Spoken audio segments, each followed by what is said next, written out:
हरे राम राम राम सीताराम राम राम। हरे राम राम राम सीताराम राम राम। हरे राम राम राम सीताराम राम राम। हरे राम राम राम सीताराम राम राम। हरे राम राम राम सीताराम राम राम। हरे राम राम राम सीताराम राम राम। हरे राम राम सीताराम राम राम। हरे राम राम राम सीताराम राम राम। हरे राम राम राम सीताराम राम राम। हरे राम राम राम सीताराम राम राम। बोलिए मर्यादा पुरुषोत्तम श्री रामचंद्र की जय। योगेश्वर भगवान श्री कृष्ण चंद्र की जय। सच्चिदानंद भगवान की जय। भारत माता की जय। हर हर महादेव शंभो। इस प्रकार अगर किसी का पैर दर्द करने लगा हो बैठ करके तो अपने आसन को बदल भी सकते हैं। दोनों पैर खोल करके हम सूक्ष्म व्यायाम भी कर सकते हैं। थोड़ा थोड़ा पैरों को हिला सकते हैं तो रक्त संचार अच्छा हो जाता है हमारे पैरों। भगवान का ध्यान करने में आनंद आता है कि नहीं? आनंद आता है, लेकिन कब? जब कोई इच्छा ना हो अंदर, तब। जब कोई कामना ना हो तब। नहीं तो कामनाओं की चिंता रहती है तो मन उधरी जाता है। बहुत सारे आवश्यक काम बीच में छोड़े हुए होते हैं तो ध्यान वहीं जाता है ना। वो भगवान का नाम रसमय है, रसमय। तो मस्ती में करना चाहिए, मुस्कुराते हुए करना चाहिए और कभी भी करना चाहिए। और करना बहुत बड़ा जरूरी काम है। इसको ना करने से ही ना दिल पत्थर का बन जाता है, बुद्धि भी पत्थर की बन जाती है। फिर उसको गोबर गणेश कहते हैं, जिसको कुछ समझ ही नहीं आता है। प्रवचन भी ऊपर से निकलता है, सत्संग भी ऊपर से निकलता है, जिसे भगवान का नाम भी सुख नहीं दे पाता। कहते हैं कि इसकी बुद्धि में ना गोबर भरा हुआ है या भूसा भरा है। तो हमारी बुद्धि में वो सब तो नहीं है, तो इसलिए हमारी बुद्धि भगवान के नाम में रस ले। प्रतिदिन सुबह शाम दोपहर 24 घंटे में हर घंटा हम भगवान का ध्यान कर सकते हैं, मन ही मन। ये बहुत बड़ी औषधि है जीवन में परम रस की प्राप्ति कराने के लिए। परम रस जब हम चखते हैं तो छोटे मोटे रस छूट जाते हैं। भगवान सबसे ज्यादा सुंदर है, जिसके वजह से सब सुंदरता दिख रही है। भगवान सबसे ज्यादा शक्तिशाली है, जिसके वजह से सब में थोड़ी थोड़ी शक्ति जो दिख रही है वो किसकी है? उसी की शक्ति है। जो थोड़ी थोड़ी सुंदरता, थोड़ी थोड़ी विभूतियां, थोड़े थोड़े गुण हम सब में दिख रहे हैं, वो किसके हैं? वो अनंत भगवान के ही हैं। सारी विभूतियां उसकी हैं। भगवान ने कहा ये सारी विभूतियां जो जगत में दिख रही है मेरी ही हैं। मैं कहां तक इसका बखान करता रहूं? जो भी तेरे को सुंदर उत्कृष्ट दिख रहा है वो सब मेरी ही विभूति है। हम भगवान का ध्यान करते हैं तो वो सारी विभूतियां भगवान हमें देते हैं। लेकिन हम भगवान के लिए भगवान का ध्यान करें। भगवान का ध्यान किसी और चीज के लिए ना करें, नहीं तो वो चीज बड़ी हो जाएगी भगवान से, कि उस चीज के लिए हम भगवान को एक साधन बना रहे हैं। भगवान के लिए भगवान की पूजा, उपासना, इसी को ब्रह्म यज्ञ कहते हैं। जब हम भगवान में लीन होते हैं, जो ये चल रहा है अग्निहोत्र गायत्री मंत्र से, इसे देव यज्ञ कहते हैं।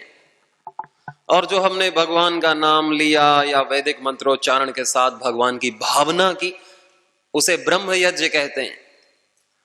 इसी प्रकार हम इसी योग, यज्ञ, प्राकृतिक चिकित्सा, आयुर्वेद परंपराओं में जो भी हमारी संस्कृति ने हमने सीखा है अपने पूर्वजों से, ऋषि मुनियों से, अपने बाप दादा से, उसे आगे बढ़ाते रहना। ये पितृयज्ञ, इससे वो प्रसन्न होंगे, खुश होंगे, अपना आशीर्वाद हमें देंगे, क्योंकि कोई मरता थोड़ी है, वो तो है किसी ना किसी रूप में, वो आज भी हमसे जुड़े हुए हैं, हमें देख रहे हैं, हमें सुन रहे हैं, हमारे जीवन से खुशी होते रहते हैं अगर हम अच्छा करते हैं, नहीं करते तो दुखी होते रहते हैं। किसी न किसी सूक्ष्म रूप में हमारी मदद करते रहते हैं हमारे पितृ, हमारे पितर। उनकी प्रसन्नता के लिए हमें कर्म करने चाहिए, इसे पितृयज्ञ कहते हैं। शरीर नष्ट हो जाता है, हम नष्ट नहीं होते। जैसे बचपन का शरीर था वो तो नष्ट हो गया, आज ये शरीर आ गया, बुढ़ापे में ये शरीर नष्ट हो जाएगा। कहते हैं हर 4 साल में एक नया शरीर हो जाता है, सारे सेल्स बदल जाते हैं 4 वर्षों में। शरीर कोशिका से तो बन रहा है ना, कुछ कोशिकाएं रेड ब्लड सेल्स की तो 2-2 दिन में बदलती हैं, 4-4 दिन में, व्हाइट ब्लड सेल्स की 11-11 दिन में, कुछ 2-2 महीने में बदलती हैं। सबसे लेट कहते हैं किडनी के सेल्स बदलते हैं, वो 4 साल में वो भी बदल जाते हैं। पूरा शरीर 4 साल में न्यू हो जाता है। तो हमारे रोग क्यों नहीं ठीक होते हैं, वो क्यों 10-10 साल तक चलते हैं जब पूरा शरीर नया हो जाता है? क्योंकि हमारी आदत, हमारी दिनचर्या, हमारे अभ्यास नहीं बदल रहे हैं। तो शरीर भी वही का वही है। हम अपने अभ्यास सुधार लें तो हर रोग 4 साल के भीतर नष्ट हो जाएगा, क्योंकि वो सेल ही मर रहा है। हम यदि ठीक से योग करने लगे, उपवास करने लगे, उपासना करने लगे, तो उपवास के साथ उपासना भी जरूरी है।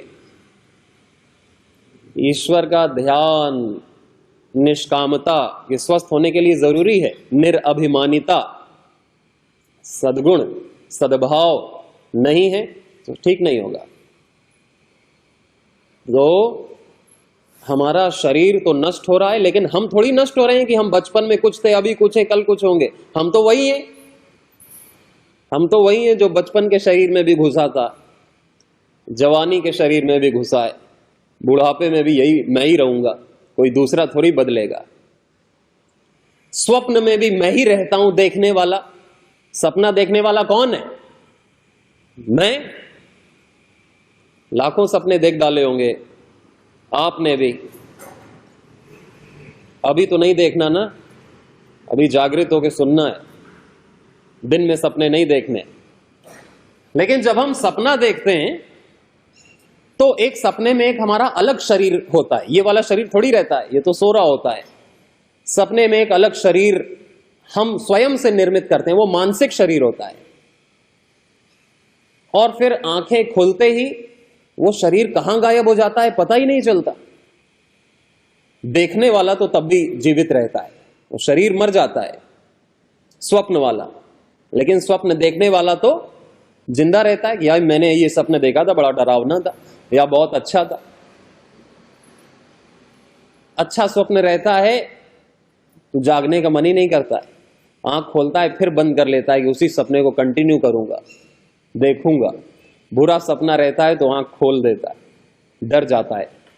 फिर दूसरा सपना देखता है तो दूसरा शरीर मिलता है सपने का, वो शरीर तो गया, दूसरा नया शरीर। एक रात में 4 सपने देखे, एक के बाद एक के बाद, तो 4 शरीर मिले, लेकिन देखने वाला वही है।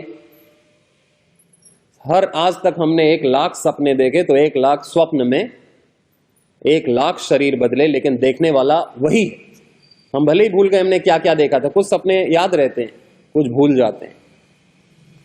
आत्मा नहीं मरती, देखने वाला नहीं मरता। इसी तरह ये शरीर भी बचपन, जवानी, बुढ़ापा बदलता है, बदलता है, बदलता है।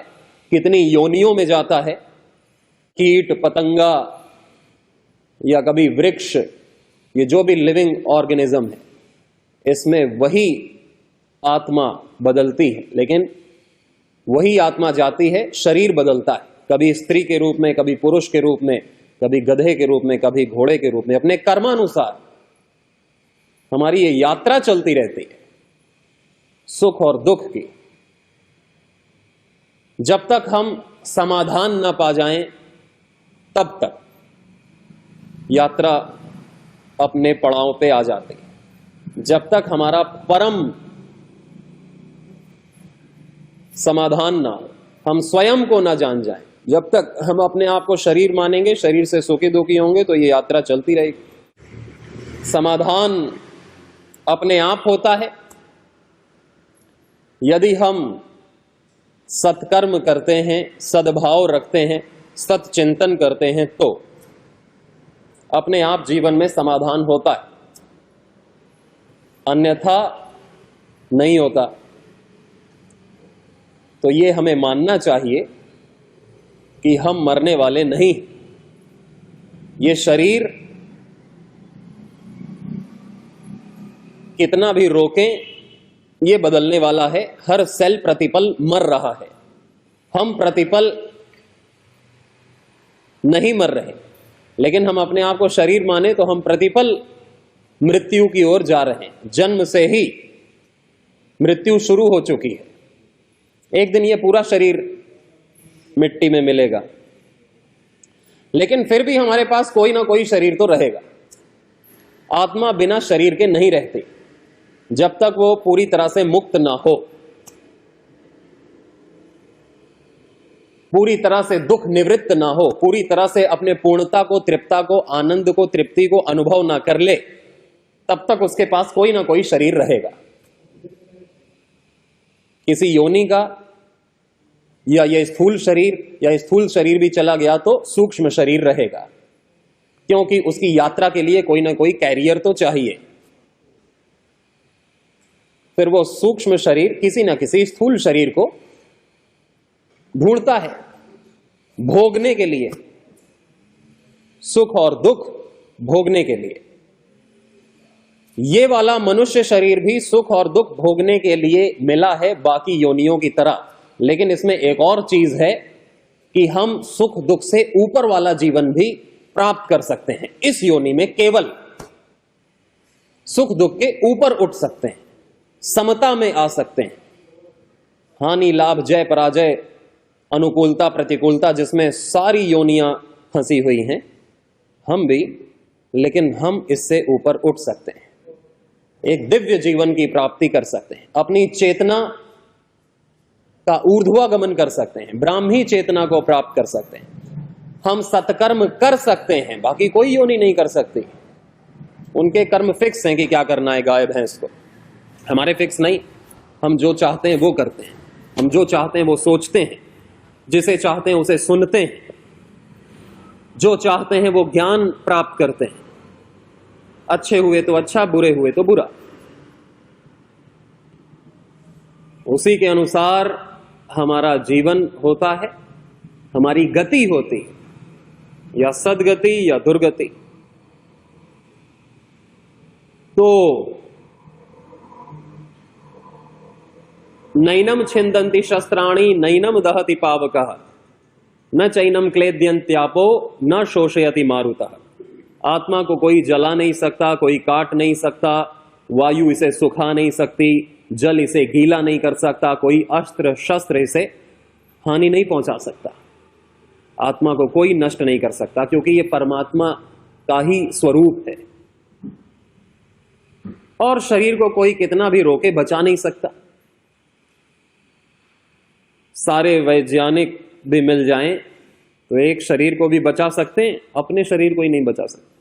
कि किसी को बचपन से जवानी होने में बचा सके, वो हमेशा बचपन में रहे, या हमेशा जवानी में रहे, वो बूढ़ा ना हो, हमेशा जवानी में रहे, या वो जीता रहे, ये काम तो कोई नहीं कर सकता, हो ही नहीं सकता। कोई अपने उम्र को योगी कितना भी बढ़ाता है, कुछ 100 साल, हमने कथाएं भी सुनी होंगी कहीं पौराणिक, तो 1000 साल ने देखा तो नहीं, लेकिन उसका भी अंत आता है।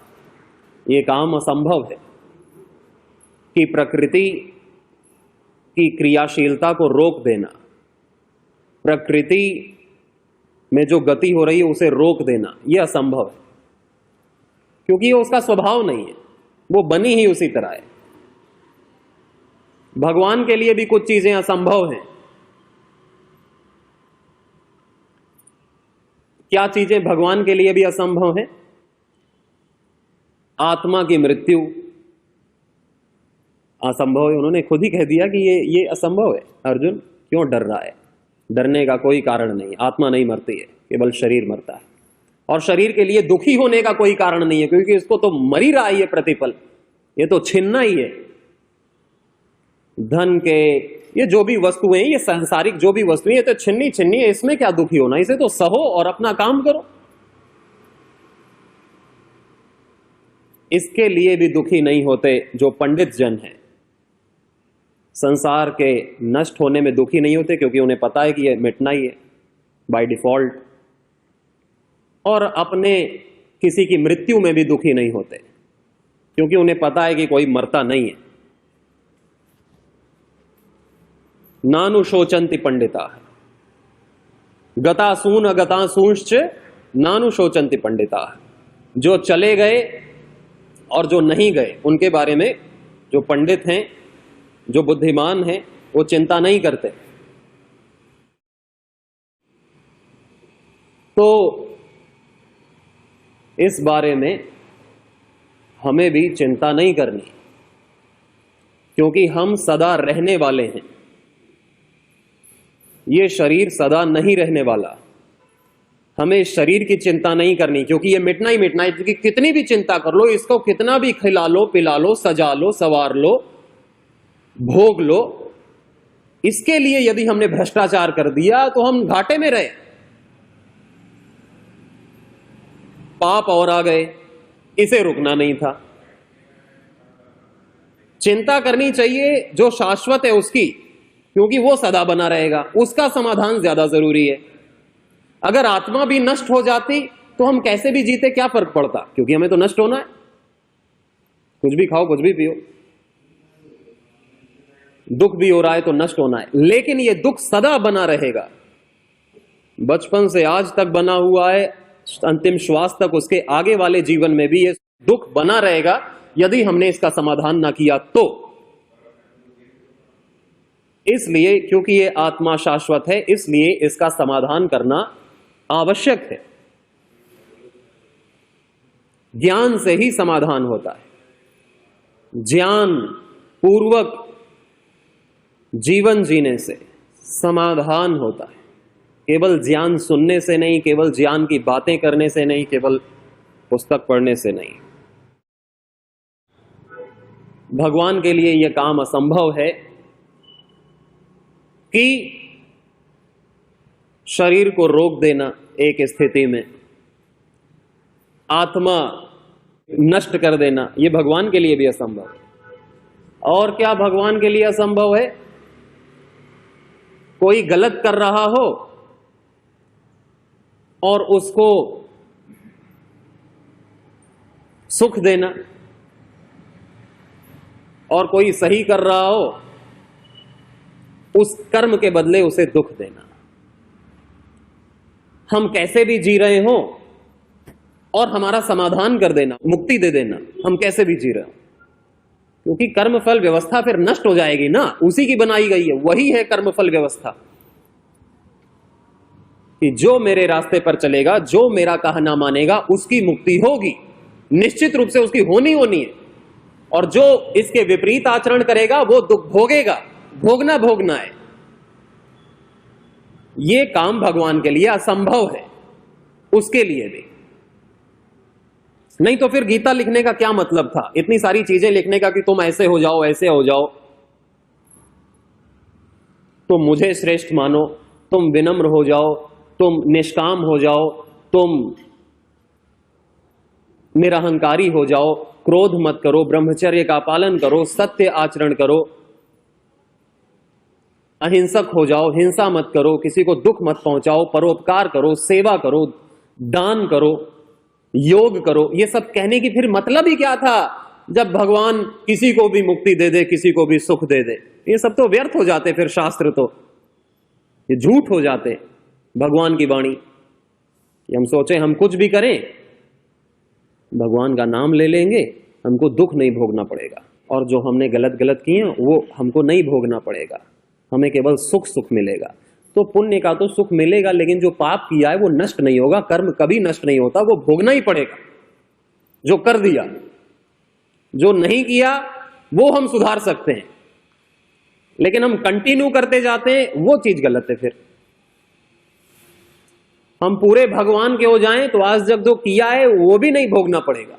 अगर हम पूरी तरह भगवान की शरणागति हो गए तो भगवान उससे भी भवसागर से ही निकाल लेगा, खींच लेगा, फिर वो भी नहीं तो अगर हम सुख भोगना चाहते हैं तो दुख भोगना पड़ेगा। या तो हम सुख का भी त्याग कर सकें, इतनी शक्ति हो, इतना प्रेम हो, इतना समर्पण हो कि हमें सुख भी नहीं चाहिए, तो फिर दुख नहीं भोगना पड़ेगा, दुख महसूस ही नहीं होगा। नहीं तो कर्मों का फल तो भगवान श्री राम को भी भोगना पड़ा। हम किस खेत के बथुए हैं, कर्म का फल भगवान इसीलिए तो अवतार लेता है कि भाई मैं और तुम में कोई भेद नहीं है, मैं भी मनुष्य बन के आया, तुम भी मनुष्य हो, जो मैं कर रहा हूं वो तुम भी कर सकते हो, जैसा मैं जी रहा हूं वो तुम भी जी सकते हो, जैसे मैं दुख को सह करके भी धर्म नहीं छोड़ रहा, मर्यादा नहीं छोड़ रहा, वो तुम भी कर सकते हो, जैसे मैं किसी मोह माया प्रलोभन सुंदरता में नहीं फंस रहा हूं वैसे तुम भी कर सकते हो, क्योंकि तुम भी मनुष्य हो और मैं भी मनुष्य हूं, और मैं राम बन गया तो तुम भी राम बन सकते हो, अपनी मर्यादा का अतिक्रमण ना करके। सब कुछ पढ़ के, सब कुछ सुन करके, गुरु मंत्र लेकर के भी, शास्त्र अध्ययन करके, पूरा शास्त्र रट के भी, कितने परिक्रमा करके, कितने उपवास करके भी हमारा आचरण व्यवहार वाणी नहीं सुधरी, तो फिर कृपा कैसे होगी? क्योंकि कर्म तो आचरण वाणी व्यवहार ही है, और कर्म नहीं सुधरा, और फल कर्मानुसार मिलेगा, ढोंग करने से नहीं मिलेगा, दिखावे से नहीं मिलेगा। दिखावे से दुनिया को धोखा दे सकते हैं, अपने को नहीं, ईश्वर को तो कतई नहीं, प्रकृति को भी नहीं। तो ये चीजें, वाणी व्यवहार आचरण हमारा ठीक हो जाता है तो फिर किसी चीज की जरूरत ही नहीं पड़ती, क्योंकि सारी साधनाएं ही इसी के लिए हैं। सारी साधनाएं हैं कि हमारी बुद्धि शुद्ध हो जाए, बाकी काम तो बुद्धि अपने आप कर देगी। सब कुछ करके भी बुद्धि में मलिनता है, अज्ञान है, राग द्वेष है, लोभ लालच है, तो फिर कुछ कितना भी किया सब जीरो में गुणा हो जाता है, जीरो में मल्टीप्लाई हो जाता है। फिर हम देखते हैं कि भाई इतना धर्म कर्म किया और अभी भी दुख जीवन में, भगवान को इतना माना, इतना मंदिर गए, इतना परिक्रमा की, अभी भी दुख जीवन में। ये भगवान है भी कि नहीं है? फालतू ही फोकट मान रहा था उसे, और वो तो इतना पाप कर रहा है, उसको तो बड़ा सुख मिल रहा है। हमारे देखने में पापी कभी अंदर से सुखी नहीं हो सकता, वो बाहर से हमें भले दिखे, और बाहर से भी वस्तुएं उसके पास इसलिए क्योंकि उसने कभी ना कभी अच्छे कर्म किए थे। आज भले ही वो बिगड़ गया है, आज भले ही उसके पास बुद्धि नहीं है, लेकिन बड़ी जगह पैदा हुआ है तो कुछ करके ही पैदा हुआ है। इतना हमें विश्वास होना चाहिए। कर्म फल व्यवस्था पे ही विश्वास नहीं है तो हम भगवान पे विश्वास करके क्या करेंगे? उसने किया था अच्छा तो भोग रहा है, अब नहीं कर रहा, ये भी भोगेगा। और जो गलत काम कर रहा है वो उसी समय आत्मा उसकी मर जाती है, उसी समय उसको ग्लानि सब प्राप्त होती है। अंदर से वो व्यक्ति कभी भी सुखी, तृप्त, शांत, आनंदित नहीं रह सकता। जो पाप कर रहा है उसी समय तत्क्षण कुछ चीजों का फल तत्क्षण मिल जाता है, कुछ चीजों का कुछ दिन बाद, कुछ चीजों का और सालों बाद, कुछ दिनों का अगले जन्म में। कुछ फल दृश्य होते हैं, कुछ अदृश्य होते हैं, लेकिन मिलेगा जरूर। उसके व्यवस्था के ऊपर विश्वास रखें। हम क्यों भ्रष्टाचार, आलस से प्रमाद करने लगते हैं? अरे वो भ्रष्टाचार करके देखो लाखपति करोड़पति बन गया, मैं भी वही जॉब करूंगा, सरकारी नौकरी एक बार लग जाए फिर तो माला माल, नेता बन जाऊं या बड़ा आदमी, कैसे भी साम दाम दंड हो। तो वो नहीं जानता कि ये सब नष्ट होने वाली चीजों के लिए मैं ना नष्ट होने वाले जीवन को भी नष्ट कर रहा हूं। बड़ा घाटा, एक तो ये सारी चीजें जिसके लिए मैं कर रहा हूं ये तो नष्ट होनी है, और इसको करने में जो संस्कार और जो दुख होगा वो अलग, और जो इस कर्म का फल भोगना पड़ेगा वो अलग, और ये चीजें नष्ट होंगी उसका दुख अलग। यानी कि पाप, गलत काम करने में भी दुख, वो चीज नष्ट होंगी इसका भी दुख, और जो उसका फल मिलेगा वो दुख इंटरेस्ट में। और हम भगवान को मान रहे हैं और ये सब भी कर रहे हैं, गलत। इसलिए भगवान को मानने का मतलब उसकी व्यवस्था को भी मानना। उसकी व्यवस्था में एक बूंद भी चीज गलत नहीं हो सकती है और होती भी नहीं है। भगवान को मानने का मतलब कर्मफल व्यवस्था को पूरा मानना। भगवान को मानने का मतलब फल की चिंता न करना। भगवान को मानने का मतलब चिंता ही ना करना,